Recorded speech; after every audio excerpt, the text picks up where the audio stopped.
My name is Gene Booth, and like he said, we're from Breathitt County. I teach carpentry. This is Mr. Clyburn. He teaches electricity, and then we have Jerry Smith here. He's teaches business and computers. Of course, we last year we completed our tiny house, and we're going to do it again this year. It was a great success. Um, I think this year it'll be a lot smoother. Simply we have returning kids that have a lot of experience now from last year, and of course we've learned a lot as teachers and instructors. um, Last year our home did really well. We had a few issues with the height of the home. Um, the Where we built our tiny home, the slope was off, and we miscalculated the height. Um, but this year, we'll do things. We'll learn from that, and we won't make the same mistakes. One change that I made this year will be to the frame. Last year, our trailer frame, which we've already seen for this year, we built our floor up on the trailer frame, and which raised our elevation around 3 inches. So this year, I'm incorporating the floor joist inside the trailer frame, so that'll reduce our overall height by 3 inches and still allow us for the same interior space, which is really nice. Especially, in a tiny home, you want to get as much interior space as you can. Last year, this is our home. I know it's hard to probably see, but we used log siding. We bought as much material as we possibly could from local vendors close to home, and they gave us great deals. Our whole community supported the project.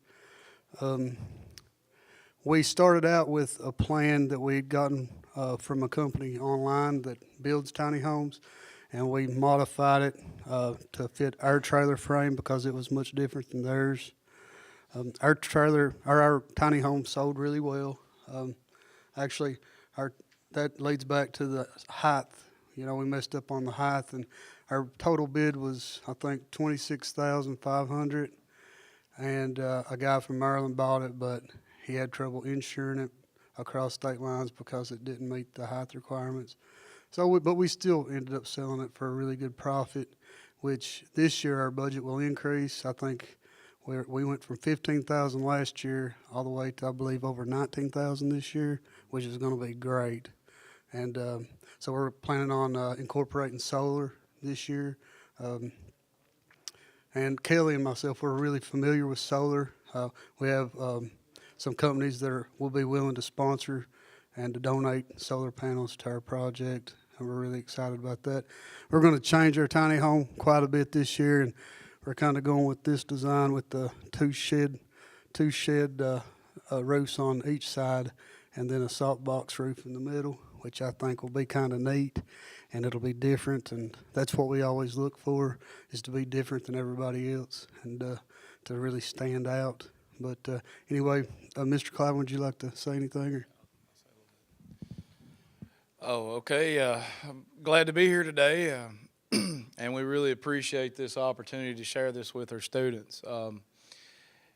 I am like Mr. Booth said, my name is Mr. Clyburn, Kelly Clyburn. I'm the electrical instructor at our school. And of course, a tiny house, a tiny home is very, very energy efficient. Even if you're not going the extra mile to save extra money. I mean, just the space, easy to heat, easy to cool. But this year, we want to take it a step further.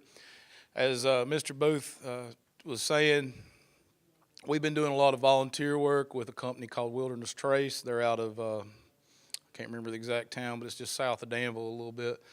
But anyhow, we've been doing a lot of volunteer work with them. They've been putting solar panels on a grade school in Campton. They put it on a couple churches, and we've been going up there, kind of shadowing them, seeing how they hook it up, seeing how the panels install, and how they invert the DC to AC to get to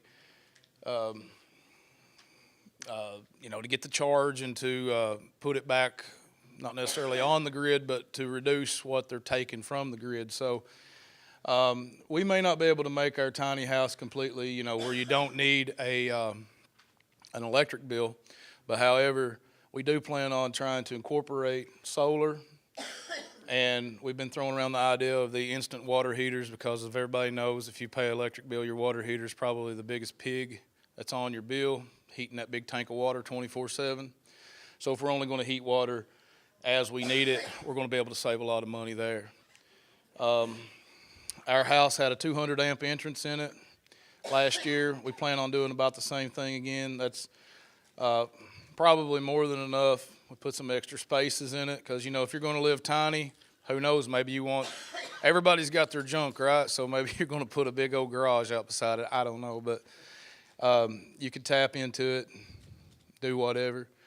But we're really looking forward to it this year, and there's only a couple minutes left, and I'm going to let Mr. Smith, he's been a great asset to our team, and he's really kept us in line as far as the budgeting and chasing down receipts. He's made it really easy. I just go buy stuff, hand him a receipt, and walk off. So we really appreciate him.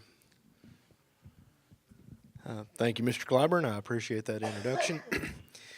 My role is basically the bean counter, so I don't actually tell them no, but I give them this look.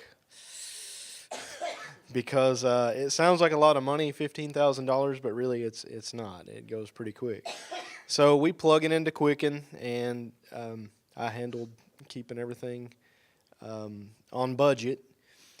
These guys have done a great job. I can tell you that they made a lot of decisions that we didn't think we were going to have to make because of the financial constraints, and a lot of really creative problem solving went into getting around these issues. The other role that me and my kids took was for promotion. So we put YouTube videos out. We tried to do it once a month, but really we didn't always get it out on a monthly basis because of snow and other things. But that was pretty successful. And when it came time to sell it, there was a lot of people that decided they liked it based on what they saw on YouTube. So my kids really liked that, and they realized how difficult it was to put together videos, and it was a real-life thing, so they really cared if it looked good or not. So that was kind of my role. I'll turn it back over to Mr. Booth to send this off. Again, it's really nice to be here, and we're so grateful for for the opportunity to build a tiny home and for the funding, and we look so forward this year. The kids are so excited. But anyway, nice to see everybody here, and hope you have a great day here.